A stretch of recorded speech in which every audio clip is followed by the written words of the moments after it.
তিনটি বস্তুর দিকে তাকাইলেই সওয়াব। আল্লাহু আকবার। আল্লাহ তাআলা আমাদের জন্য নেক আমল করা কি কতটা সহজ করে দিয়েছেন। তিনটি বস্তুর দিকে আপনি তাকাবেন, সঙ্গে সঙ্গে আল্লাহ তাআলা আপনার আমল নামায় সওয়াব লিখে দিবেন।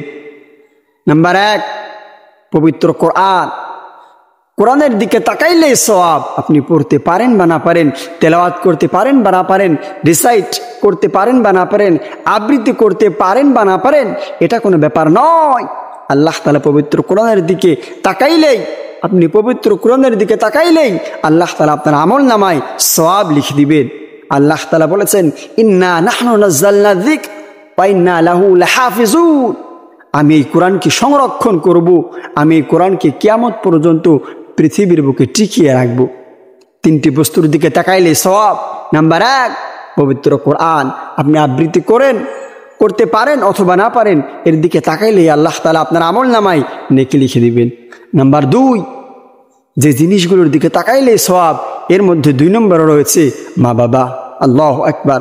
আপনি আপনার মা বাবার দিকে যদি সুন্দর দৃষ্টি দিয়ে তাকান, তাহলে আল্লাহ তাআলা আপনার আমল নামায় সওয়াব লিখে দিবেন। এমন রিওয়ায়াতে এসেছে, যদি কোনো সন্তান পিতামাতার দিকে নেক দৃষ্টিতে তাকায়, আল্লাহ তাআলা এই সন্তানের আমল নামায় কবুল হজের সওয়াব লিখে দিবেন। আল্লাহু আকবার। নাম্বার 3, পবিত্র কাবা। পবিত্র কাবা শরীফের দিকে তাকাইলে সওয়াব। আল্লাহ তাআলা 3টি বস্তু এমন রেখে দিয়েছেন, যদি কোনো ব্যক্তি এই 3টি বস্তুর দিকে তাকায়, 3টি জিনিসের দিকে তাকায়, আল্লাহ তাআলা তার আমল নামায় নেকি লিখে দিবেন। নাম্বার 1, পবিত্র কোরআন। Reciting the book will improve your knowledge.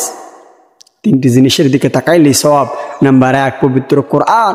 Number 2, মা বাবা। নাম্বার 3, পবিত্র কাবা। এই 3টি জিনিসের দিকে তাকাইলে সওয়াব। আল্লাহু আকবার।